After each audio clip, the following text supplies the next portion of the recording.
Hi, everyone. Welcome to the Let's Talk Yoga podcast. I hope you are doing well. This is your weekly dose of deep yoga learning, whether you are a yoga teacher or a long-time yoga student.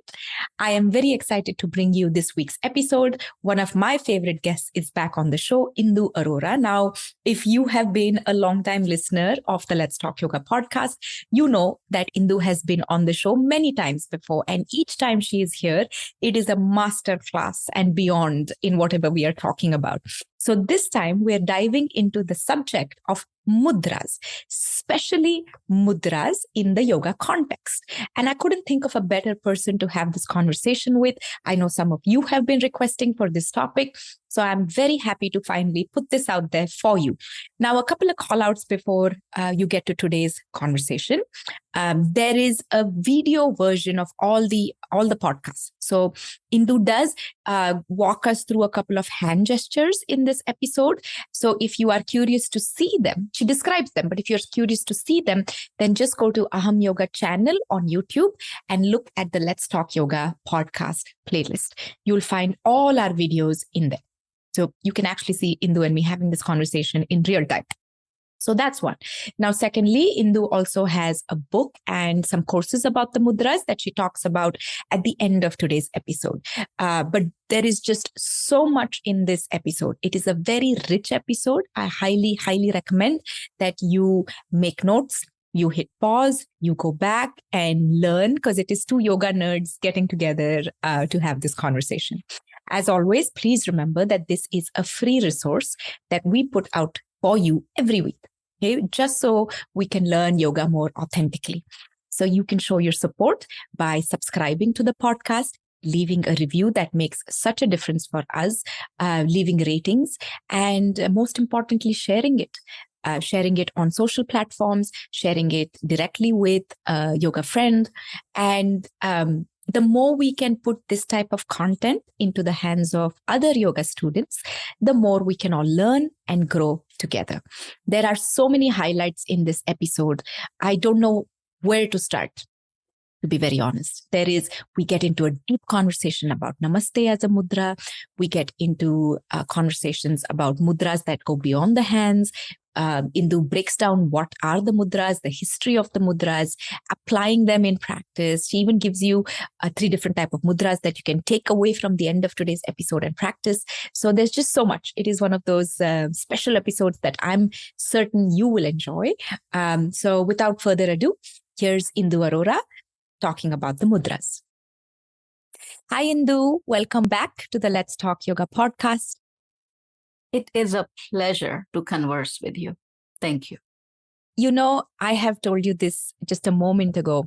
When I think of mudras, I think of you because I have, in my little yoga world, you're the mudra expert. So I'm very happy that we're able to get into this conversation today. It's been something that has been on my mind to bring on the show. And I couldn't find a better person to start this conversation with. So what are mudras? For somebody who's listening, what are mudras and how are they relevant to yoga today? Both are really good questions. But I want to go back to what you were saying about mudra, and you connected with me. I want to share with you and to the listeners, my journey in yoga formally started with mudras. At the age of 16, when I met my first yoga teacher, I was initiated into mudras. That's like my first step, formal step into yoga. Okay. So it feels like giving back to my teacher. It feels good that I'm able to give back to that time, to that giving, to the receiving, and then being able to share it back. What are mudras? You know, there are several ways to explain this, Arundhati. One is we just go and pick the word and tell what's the meaning of this word. And then we are able to say that, oh, the word mudra means a seal. The word mudra means currency. The word mudra means communication through gestures, a kind of nonverbal communication. So there are several meanings to the same word. I think what you are asking is especially in context with yoga. So when we talk about in context with yoga, then what is really helpful is to break down the word and break it down and understand it in context with yoga. So the word mudra is made up of two parts. The first is mud and the second is dra. The first part, mud, even in Yoga Sutras, there is a word mudita. So mud comes, and mudita, they have the same verb root, and which means delight or bliss or joy or happiness. And the second part, the suffix dra, it has two different meanings. One of the meanings is to draw forth from within. So if you combine these two parts, it kind of gives a very clear idea. Where is it taking us? To draw forth from within a state of delight or bliss or joy. And the second meaning of the word dra is, it comes from dru, which means to break all the limitations, to break all the vicious circles of samskaras, to break free. So it's a kind of freedom. And that experience of that freedom is equal to the experience of bliss. So these are the two meanings of the word mudra. And how is it applicable to yoga today? I think it is not about yoga now and yoga in the past. Even if we don't know, we have been using mudras. The thing is, most of the time, mudras are associated with hand mudras. Correct. And that is why we think that, I don't use hand mudras in yoga. I would contest it, and I will be able to hopefully convince you that you are using hand mudras in yoga. But even if we take away hand mudras, there are mudras that you use in asanas. There are mudra. I mean, it is impossible to practice any aspect of yoga without mudras. So I think it makes so much sense to explore this concept, to explore this philosophy, and it will benefit our yoga practice, no matter where it is. To me, it's. I understand when you're saying, we think you're only doing mudras with your hands, but there's more. So can we go back in time a little bit? Can we trace some of the history or the origins of mudra? Does the mudras, are they from Hatha Yoga? My first exposure to mudras, because you were sharing yours, was when I went to a yoga school in India. And one of the main textbooks in that course was APMB, Asana Pranayama Mudra Bandha. And that was my first formal yoga exposure to mudras, though we have had them culturally growing up, but that's where I was first exposed to mudras. So where is the origin of the mudras? Like, if we look back, where does it come into yoga? So it's a very valid question. Yes, if we pick the yoga texts, there is Ghiran Samhita, there is Hatha Yoga Pradipika, there is Yoga Ratnavali, that talks clearly about different kinds of mudras and different practices of mudras. For example, in Hatha Yoga Pradipika, since you brought it up, there are 5 types of mudras in that text. Not just hand mudras. Hastas are just one of the 5. There are mudras of the mind, mana mudras. There are mudras of the entire body, which are sometimes mistaken as asanas, which are called kaya mudras. Then there are mudras which are adhara mudras. For example, Ashwini mudra, Vajroli mudra. These are the mudra of the pelvic floor. Adhar means pelvic floor. Then there are mudras which are bandhas. All the bandhas are a kind of mudras. So, I mean, this is just to give a sneak peek into just the yoga aspect of it. But if we talk about the beginning, mudras are essentially non-verbal communication. Now, how do we do non-verbal communication? We communicate through gestures. Correct. We communicate through body language. We communicate through facial expressions, right? Facial expressions, bodily gestures, and hand gestures. These are the 3 modes of non-verbal communication. When we do non-verbal communication, whom do we communicate? Because for communication, there has to be 2. So what is that other? So keeping that in mind, there are 3 types of mudras. the 3 levels of communication or 3 kinds of communication. That is interpersonal, intrapersonal, and transpersonal. So communication between me and you, for example, or me and another person or another being or another group of people, that is interpersonal. Mm-hmm. Then intrapersonal is my communication with myself. At times I'm sitting and I'm keeping my hand on the head or on the chin or interlaced. That is, I'm talking to myself, right? I'm in a state of reflection, contemplation, maybe even worry. Mm-hmm.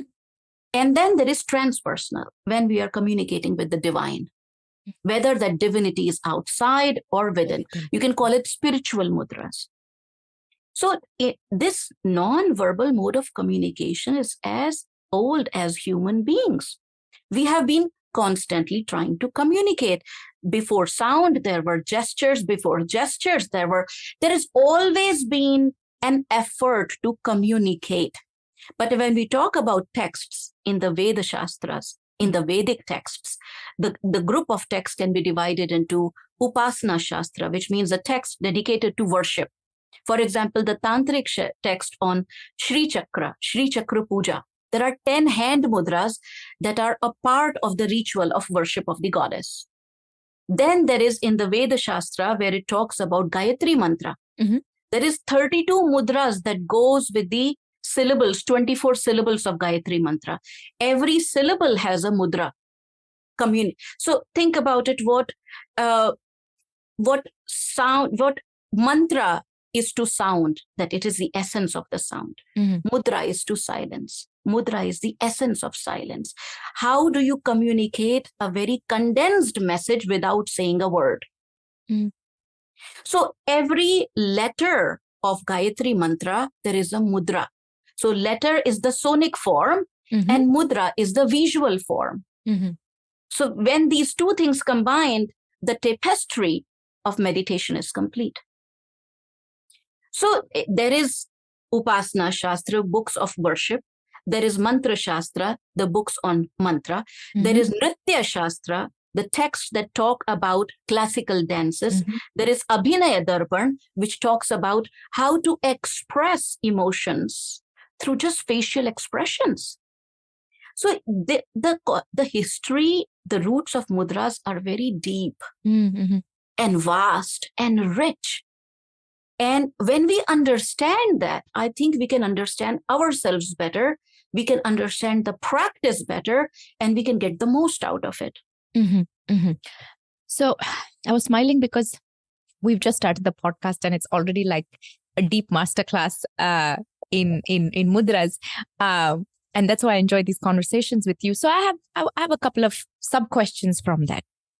So essentially you're saying mudras are another way of connecting with that inner blissful ananda element that going into our silence, going within, right? And the mudras, there are many different origins. We're looking at it through the yoga lens here in this conversation, but mudras have a wider scope and they exist in different ways. And correct me if I'm wrong anyway. And that mudras are not just hand mudras, because in modern yoga, I say modern yoga as current day yoga, we are limiting ourselves to think that mudras means hand gestures, but there are different types of mudras. And I'll ask you a couple of, I'll pick your mind on that a little bit in a moment here. So, but what about prana?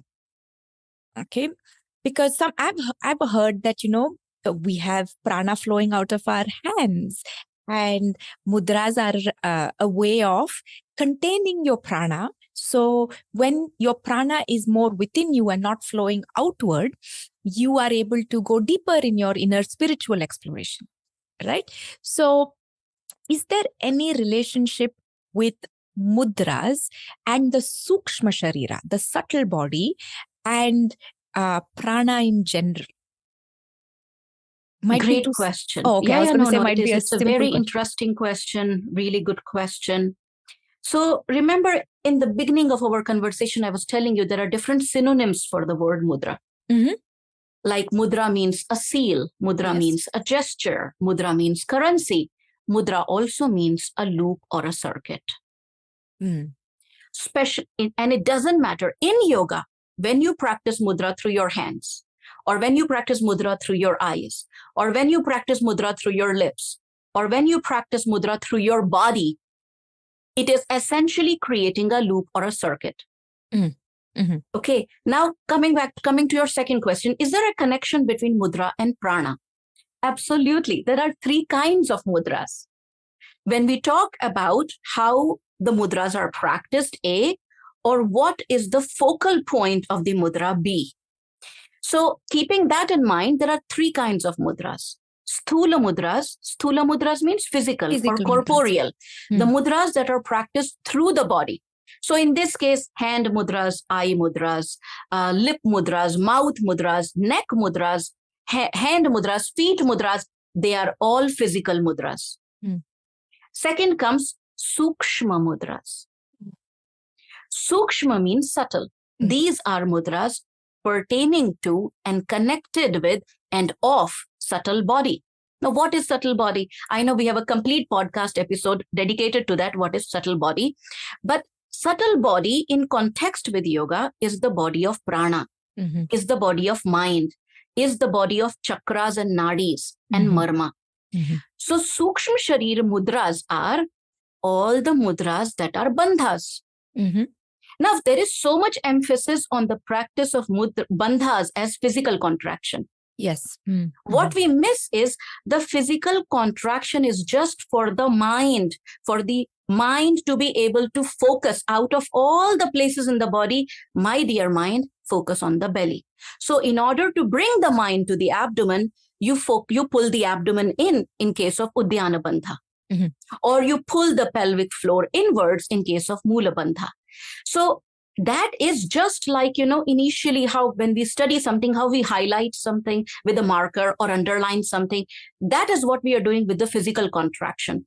But actually, bandhas are everything related to the subtle body. And in subtle body, wherever you bring your mind, drishti, manaha, prana, wherever you take your mind, drishti, your mental gaze, that is where the mind goes. Wherever the mind goes, prana follows. Yes. So when you focus on a certain part of the body, you are simply merely with your mind, you're activating the prana in that region. And the intention with doing that mudra is to make sure that the energy does not leak out back into the physical body, and through the physical body, the 10 gates. The 5 sensory gates and the 5 motor gates, so that the energy doesn't start leaking out. So to stay in the state of pratyahara, we practice bandhas. And that redirects, what that does is that redirects the prana. Instead of leaking through the physical body, the prana goes into the causal body and feeds the kundalini or directs us towards the kundalini shakti. So there is in fact, the whole purpose of doing mudras in yoga is to either bring attention to the Sukshma Sharira, or the third kind of mudras is the Karan, Paramudras. Paramudras, para means beyond. A simple explanation of the word para means beyond. And Paramudras are the mudras that are states of mind. Different states of samadhi are mudras. Oh, okay. Those are paramudras. So the mudras where you are neither using your mental focus nor physical body, it is just a state of mind expressed through the body. Those are paramudras. So mudras from the beginning till the end are connected to Sukshma Sharira and Prana. Okay. I'm still lost in your reply of there are 3 mudras. There are mudras of the mind. And so, okay. So if I'm a modern day studio going practitioner, right? Then where do I start this journey? Because I read some yoga books and listen to some YouTube videos, and they're all talking about mudras. But as somebody who knows nothing, walking into a modern day class, where does one begin? I'm guessing physical mudras are the start point, but also there are so many mudras, right? I'm tempted to ask you how many mudras exist, but where do we begin? Is there a relationship between, you said asana is asanas are also mudras. Can you talk a little more about that? Like getting started with mudras. Should we go there? Who should go there? Anything that we should stay away from? You got like a vata imbalanced set of questions there. No, I get it. I'm trying to think what would be a good starting point of curiosity. I think that itself, curiosity, become curious about your own body language when you're practicing asanas, when you're practicing meditation, when you're practicing pranayam. But a great starting point, which I can see as a common ground starting point, would be most of the yoga practitioners, teachers are aware of Namaste. Mm-hmm. And Namaste is misinterpreted. A lot of times I see Namaste. I know it's a podcast, so you're going to listen, my dear listeners. But a lot of time when I see people practicing Namaste, they practice with a clap sound and with the fingers apart. Mm-hmm. That is just opposite to the meaning of Namaste. Now, Namaste is a casual greeting, which anyone can use. There is absolutely nothing wrong with using it at any point in your life or in a class. It's like me saying hello and you saying namaste. It's a casual greeting. Correct. But it also has spiritual connotation. Mm-hmm. It is also a practice that is done in certain ritualistic worships to invoke certain gods and goddesses. So there are layers to namaste. Correct. Mm-hmm. And one of the ways you do namaste is by joining hands. And irrespective of the layers, there is one thing which is clear about namaste is namaha. You are bowing. Bowing to whom? Te. To you. Mm-hmm. And sometimes it is namaste, sometimes it's namaskara. Mm-hmm. Namaskara is when you say it to one person. Namaste when it is plural, more than one person.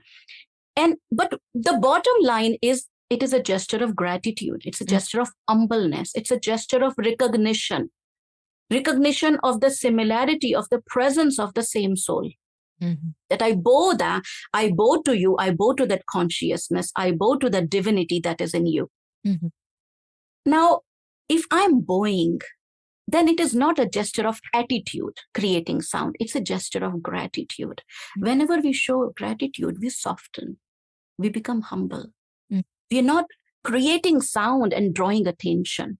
In fact, we are trying to humble ourselves and disappear in a way to merge. Mm-hmm. So one is, if you are practicing namaste, avoid creating sound. Mm-hmm. That is a mudra. 2, and mudras are non-verbal modes of communication. Here, we don't require that sound. There is just no value. Second, the separation of the fingers have no meaning here. It's a gesture of consolidation. It's a gesture of coming together. It's a gesture of union. Mm-hmm. It's a gesture of not plurality or individuality, but of unity, of oneness. Even we bring our left and right sides of the body together. Mm-hmm.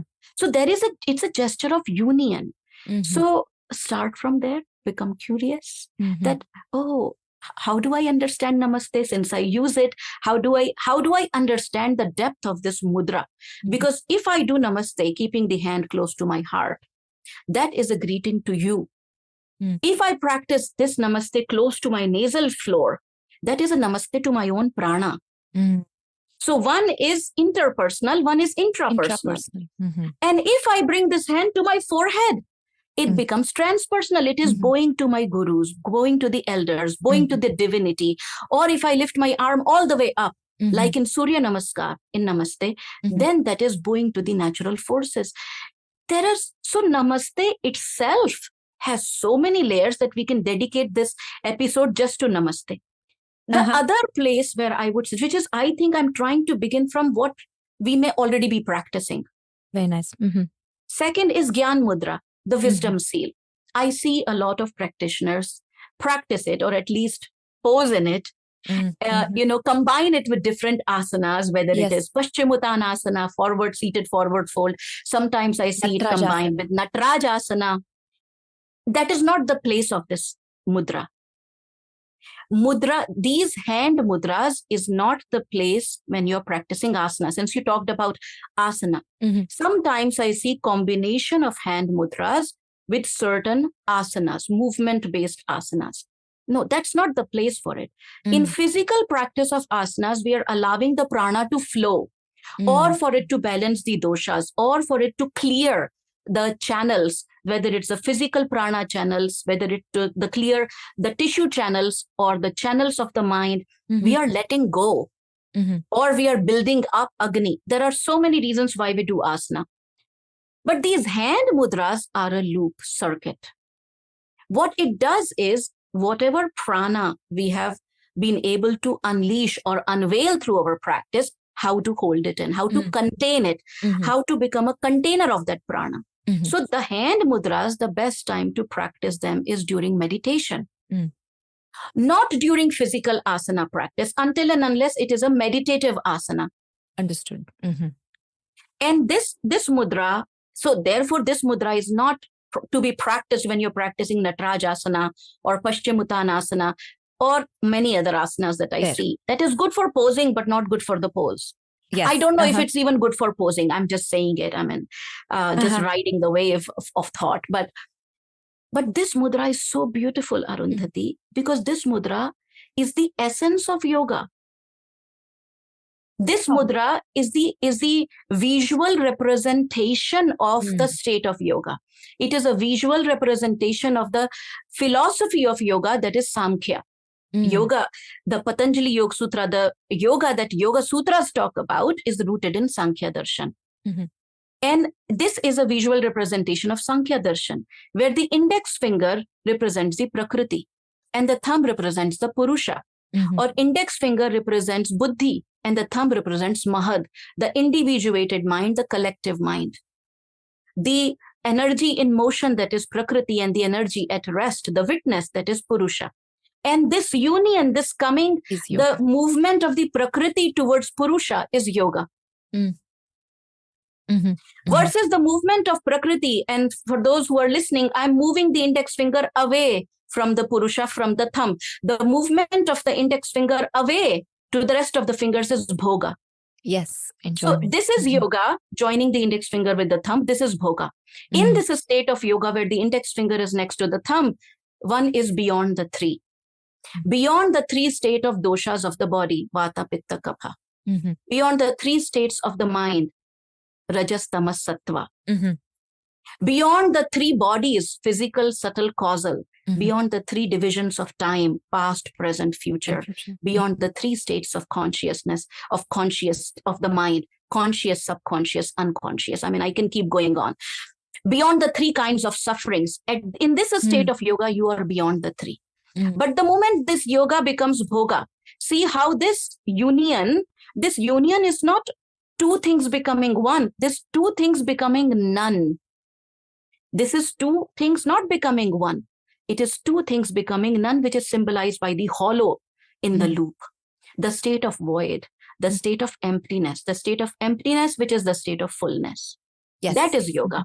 But the moment there is this noneness becomes duality. This duality becomes this trinity. This trinity becomes plurality.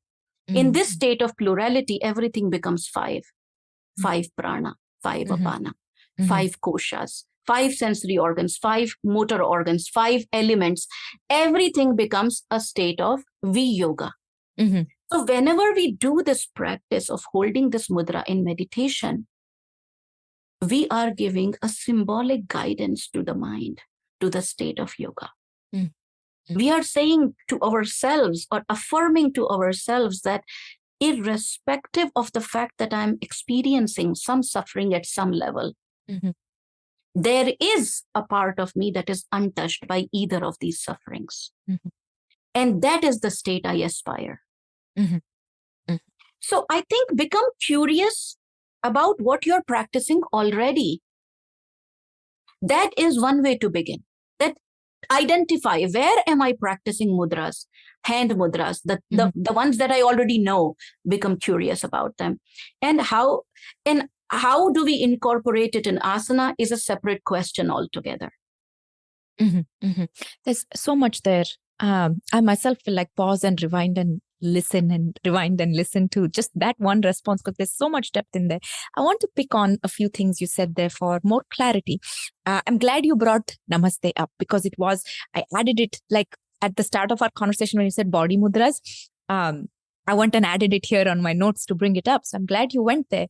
So I want to start, I want to go to Namaste first because I think this will add some clarity to the listeners. Now, Namaste and Anjali Mudra. Can you draw can you compare the two? Compare, it's not the right word, but can we talk about the two in context with each other? Because Namaste is such a debatable topic in yoga. But what about Anjali Mudra? And before I let you answer, I want the listeners to know that this is also a video podcast. So if they want to see the hand gestures that you're showing, they can just go to the podcast playlist on YouTube and they can see you move through all of this. Okay. I'm glad you brought up the question of Anjali. And I would say that debates are good, Arundhati. Debates are good for our mind. You mentioned that Namaste Mudra is debatable, but I feel that it's still our lack of knowledge. It is still our lack of enough curiosity that makes it debatable with a negative connotation. In my limited understanding, there is nothing debatable about using Namaste as long as we are not playing with the word. As long as we understand that there is a spiritual connotation and a religious connotation of it too. So that when we play with it, we are playing with other things also. Correct. But otherwise, as a greeting, I find it absolutely lovely. I find that if I have the freedom to say hello to someone also has the freedom to say hello in my language. And there's nothing wrong about it. No, I'm with you on that. I just want to say I'm with you on that. I just think there is a culture of I have to be right in yoga sometimes, that's why I like the fact that you said debate is good. Talking is good. We just don't need to arrive anywhere at the end of it where one is right, the other is wrong. Yeah. And to me, that is deep yoga practice, right? To sit with people who disagree with us anyway, that's a different tangent. Yes. Okay. Anjali. So first of all, let's start with the word Anjali means palmful. Okay. Namaste is when you join both the hands and close them. But if I create a hollow, a pocket in between my palm, that Namaste Mudra becomes Anjali Mudra. Because now I'm holding something in my hands. So there is Hridaya Anjali. There is Pushp Anjali. So if I hold flowers in my hand and offer it to the divinity or offer it to someone, that will become Pushpanjali Mudra. You're offering something. Or if I'm offering my heart to someone, that is Hridaya Anjali. But there is a difference between Anjali and Namaste. Namaste is that recognition of oneness. Anjali is when you're offering something. It is when we talk about Anjali Mudra, it's very much that terminology itself comes from some religious worships, when you're invoking certain gods and goddesses and you're offering them Nevedya, if you're offering them prasad, if you're offering them some food, if you're offering them some flowers, that is when we use the term Anjali. No, it's and I'm doing the offering because I'm thinking of even like rituals we've done, we've always offered through Anjali Mudra. So I'm glad you clarified that. Now, sticking to the hand for now, because I have one more question here. You spoke about, the fingers being together, all of that, Purusha Prakriti. What about the elements? Because each finger has is an element, is representing an element. Do the elements have any significance in this Mudra Namaste conversation? Yes, we can say that, since it's a gesture of union, that I bow to you through the, our body is considered as a result of Panjikaran, which means that 5 things come together to make up the body. The 5 elements come together to make up the body. And what are these 5 elements? Earth, water, fire, air, ether. And these fingers are considered to be the projections of prana. The fingers and thumb are considered to be the projections of prana. The prana solidifies as earth. The prana liquefies as water. The prana consolidates like a laser beam as that radiant heat, thermal energy. The prana dissipates as wind energy. The prana is in the form of spacious, that expansive present energy, that is ether. So the hand represents these 5 elements, and each finger is connected to these 5 elements. So when you join the hands in Namaskar, you're saying that I'm going back to that union, to that state of prana. So it becomes almost like prana namaskar. You're offering it from your, by connecting it to your subtle body. But for the listeners who may have become a little bit more curious, so that which finger represents which element, that natural line of thought. So the ring finger represents earth. Yes. Little finger represents water. Thumb, which is the soul or the Atman or the Purusha, is symbolized by Agni, fire. Index is the wind or air, and the middle finger represents ether. Now, the kind of mudra that we consciously practice in yoga, utilizing the knowledge of these elements, they are called chikitsa mudra, therapeutic mudras. There, how you fold the finger and how you join helps you in either balancing the flow of that element, or reducing the excess of the element, or cleansing that element. For example, if I want to circulate fluids in my body when you're practicing asana and your mouth becomes dry, I remember my teacher used to always say, don't pick up that glass of water. Circulate the water in your own body. Your body is more than 70% water. It's only 2% of the level of water has gone down and you're feeling thirsty. Circulate your fluids. The problem is circulation. So when little finger represents water, if I join the thumb pad to the little finger pad, not near the tip, the pad. So there's a difference when you join near the tip versus the pad. So join that finger pad to the thumb pad, keeping the other 3 fingers comfortably stretched out. Within 30 seconds to a minute, you will start experiencing salivation. So that means the fluid energy that is stagnant in the lower part of the body, the water level, there is low tide in the body, you lift up that fluid and the fluid starts circulating. Now, if I want to reduce, let's say there is water retention, there is fluid stagnation, then I fold the little finger and press it down. And what that will do is, if there is urine retention, there is fluid retention, that will allow the release of that excess stagnant fluid. Versus if I want to cleanse the fluid energy in my body, then I bring the thumb to the base of little finger. So see, there are variations in hand mudras. And once you start understanding this tarka, this logic, it will become clear why we hold certain mudras in a certain way. Understood. I was just thinking in my head, and this is, I'm going to, it's humor in this moment. I was thinking, you are such a encyclopedia of knowledge. I should move in with you and listen to you talk all the time. But anyway, that is just in my head. Okay. So I have one more question about Hasta Mudras. So what about right hand versus left hand? And does it matter? Because some people are left-handed, some people are right-handed. Are there specific mudras that are done only on one side? Does the significance, impact, effect change if from side to side? Because I'm thinking of this mudra as I'm showing you on screen with one palm on top versus the other palm on top. So does it matter, right or left?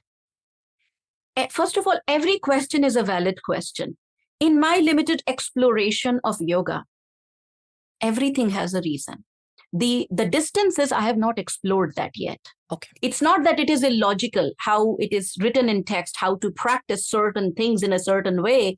And sometimes I feel like it doesn't matter. I can do whatever I want. And yes, we can. We have that willpower. We have that free will to do whatever we want. But there is a reason the text is suggesting us to do certain things in a certain way. So to answer your question, yes, there are certain mudras that are more beneficial when we do it with left hand versus right hand. Especially in case of therapeutic hand gestures, even in spiritual hand gestures. Let's say if I'm working on organs which are singular, which are not the symmetrical organs. For example, if I'm working on stomach or liver versus I'm working on kidneys. If I'm working on the kidneys, it doesn't matter. I can use any hand to practice this Jal Mudra, water element gesture. Whether you practice it with left or right. And of course, you can practice it with both. And it's even more powerful when you practice it with both, because then you're utilizing the whole body, the energy circulating in the entire body. But let's say I'm working on the stomach. So which is more on the left side of the body. So then it would make sense to practice a mudra that is specifically for supporting digestive energy. Joining all the finger pads with the thumb pad, which is Samana Mudra, it would make more sense to practice it with the right hand. Yes, I see that you're gesturing that we eat with the hand and we eat with this gesture. And there is so much beauty that is yet to be explored from our culture, Arundhati.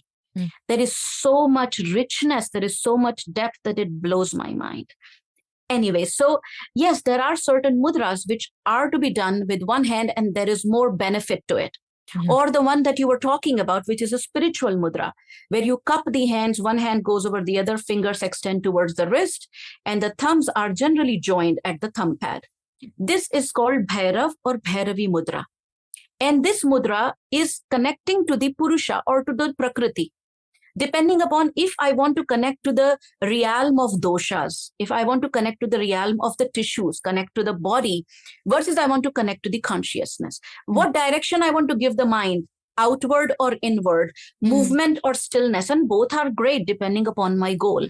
So based on that, either my left hand will go up or my right hand will go up. So it matters. And there is one mudra that I feel, and I could be wrong, and I'm making an assumption here, but I feel most of the yoga practitioners are aware of alternate nostril breathing. Now, which is the Anuloma Viloma Pranayama. And in Anuloma Viloma Pranayama, there is a mudra, which is called Vishnu Mudra or Pranayam Mudra. And we utilize that in order to facilitate that pranayam. Correct. Now, I will talk about the concept of accessibility also, because I know you brought that up and it's important, very important conversation. But I want to give an insight. Yes, you can do instead of right hand, you can do left hand. Forget about the hand, you can do the practice mentally. Correct. You don't have to even raise a finger. You can do it mentally. In fact, the manasic practice, the mental practice is way more powerful than the physical using of hand, because you're bypassing the physical body and immediately connecting to the Sukshma Sharira. Okay. But if we are using hand, what is the benefit? And especially right hand in this case. Now, the thumb represents Agni, fire. We talked about it, and listeners, go back and listen if you missed that part. And the ring finger and the little finger. Ring finger represents earth, little finger represents water. So water and earth creates an energy which is called kapha, which is a cooling, nurturing, lunar energy. And Agni creates that energy which is related to fire, sun. So when you use your right hand to close the nostril, your thumb is automatically facing the Surya Nadi, the solar channel that flows through the right nostril. And your last two fingers are touching the left nostril, which is connected to Chandra Nadi. But it's not just the nostril. There is a point in the just above the nasal flare, where the nasal flare begins. There is a point which is an energy point called Phana, like the hood of a snake, the hood of Kundalini Shakti. That's the name of this Marma point, Phana. This Phana is the ending of the two nadis called Ida and Pingala. So when you press these 2 points, you're directly communicating to the Prana Shakti. You're bypassing the physical body. Then it is not respiration, it is pranayama. So see, if I do that with the left hand, I can form the mudra, but now it is reversed. Now my thumb is closing the left nostril and thumb is related to Agni. So I think these nuances matter to those who would like to peel those layers and understand the beauty, the complexity, the intricacy, the details. I am a nerd, so I like to go into these details. The point is to not get stuck. Yes. To know, to benefit, to utilize, but not get stuck. Now, if there is someone who has, for whatever reason, a challenge to hold this mudra with the right hand, in that case, I will not stuck myself. I'll say, okay, go ahead, use your left hand. You have to be flexible, and if, let's say, someone has nasal congestion in that case, or someone has claustrophobia, I wouldn't suggest them to close the nostril at all. I would say do it mentally. Correct.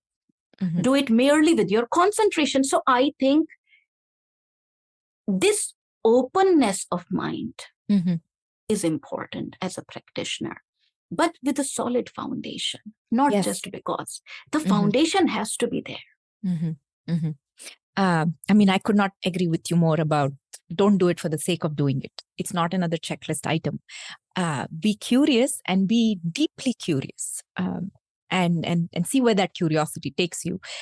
That is really very deep, strong advice, and I hope people really spend some time thinking about it, because I feel like we are doing the opposite of aparigraha sometimes, just collecting and collecting and collecting more of these, and while you don't, like I would say, you don't need all the mudras that were ever in existence, right? You need a few depending on where you are in your journey, what goals you have, what guidance you have. I think that's very important, right? Because otherwise people are just Googling what to do. So I want to move to the face, because you mentioned I can stay in the hand mudras for another 2 hours, but I'm going to move us to face because I have a question for you. Is drishti a mudra? Drishti is a kind of mudra. There are drishti mudras.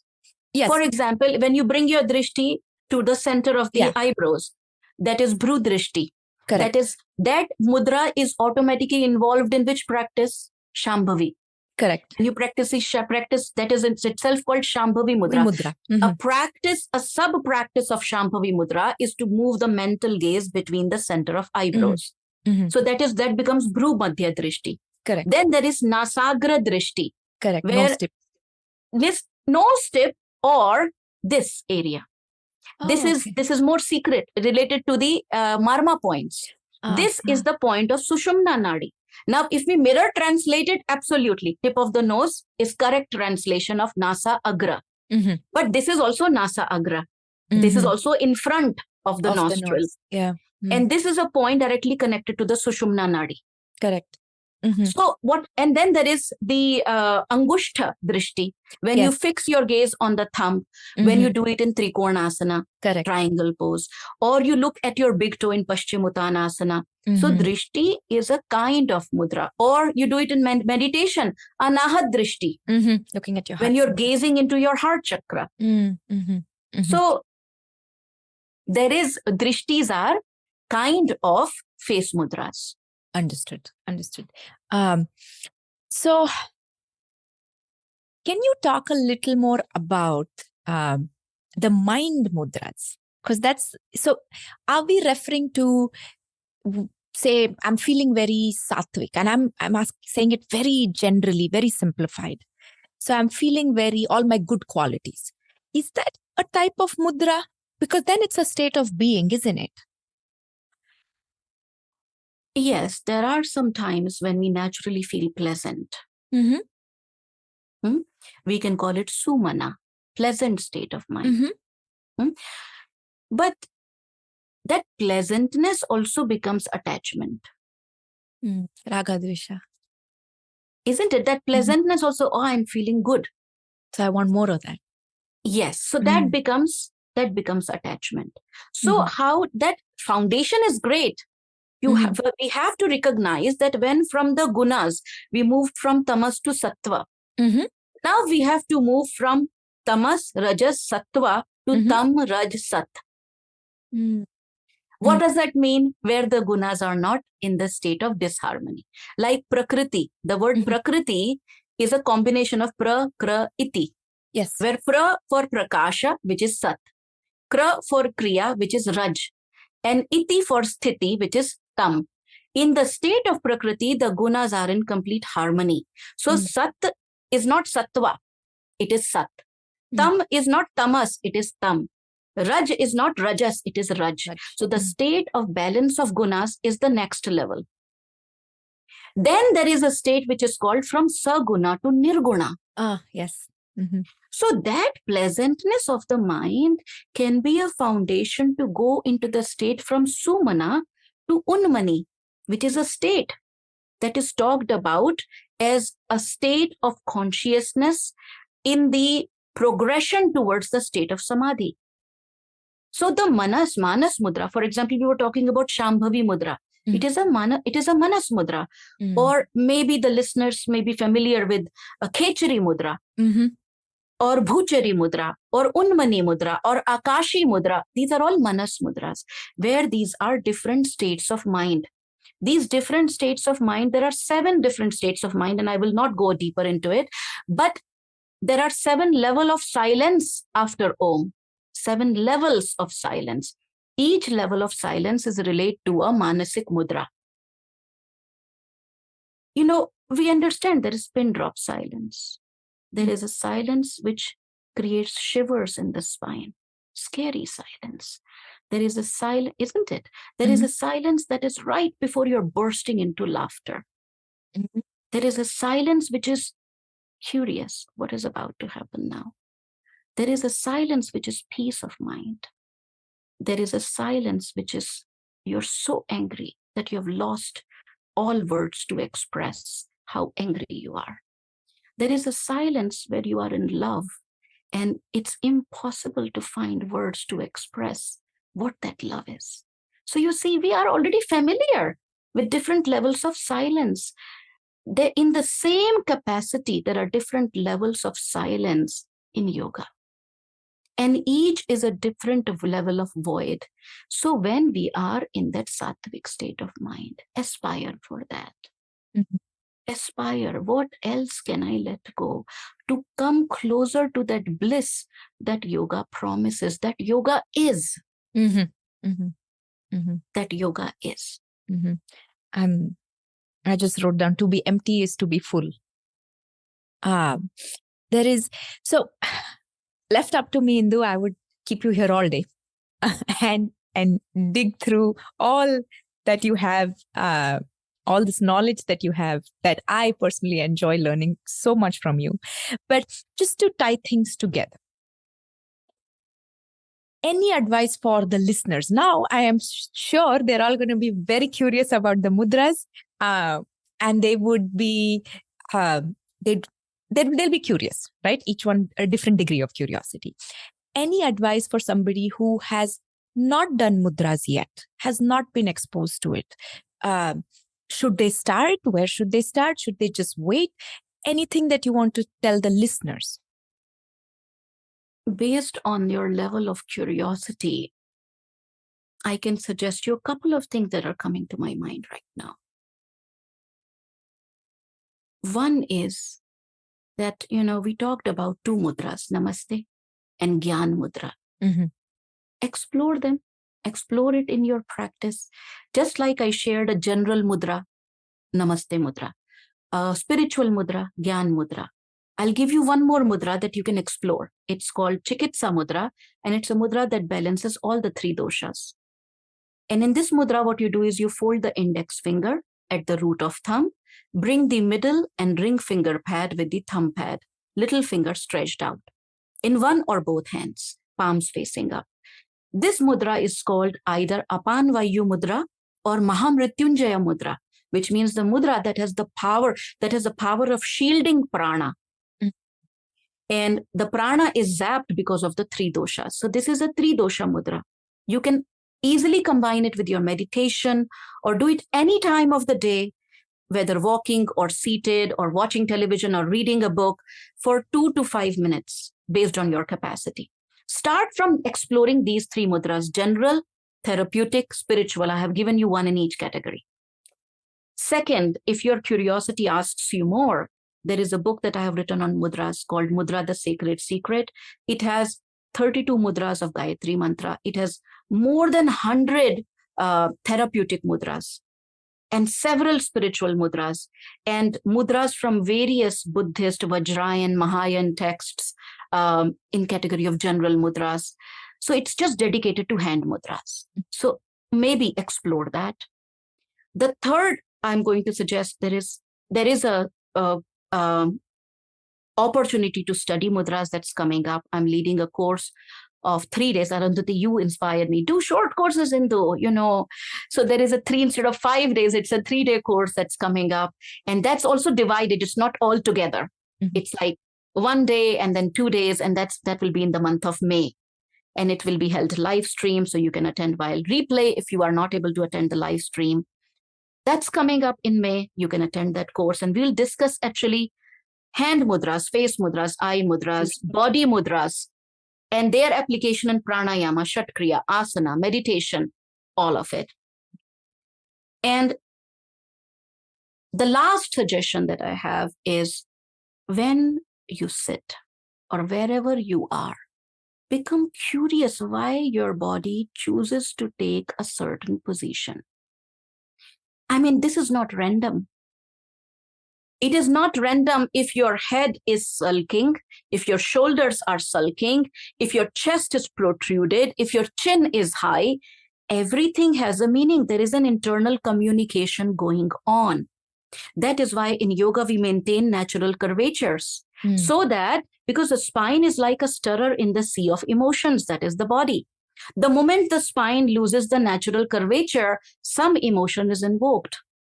Isn't it? We push the chest out when we are happy, excited, proud. We drop, we pull the spine down when we are sad. We push it back, pull it back when we are scared or we have aversion. We communicate this without saying a word. We turn the shoulders a little bit when we have doubt. We lean on either side when we are anxious or we are experiencing jealousy or comparison.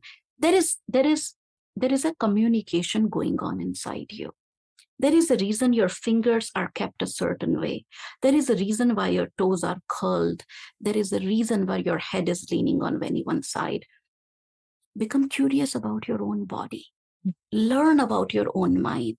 And that self-exploration, that self-discovery is another way to know yoga. Thank you. There is so much in here. So much in here. I can only imagine what the course and the book has. And you've heard me say this before. I am so glad that you do what you do so we can benefit from all the yoga that you bring us. Once again, thank you so much for being here. I know I will be bringing you back for something in future, but thank you so much for being here. My pleasure. Thank you. As always, I hope you found that beneficial. I will see you next week with another conversation, another guest. Until then, take care. Bye-bye.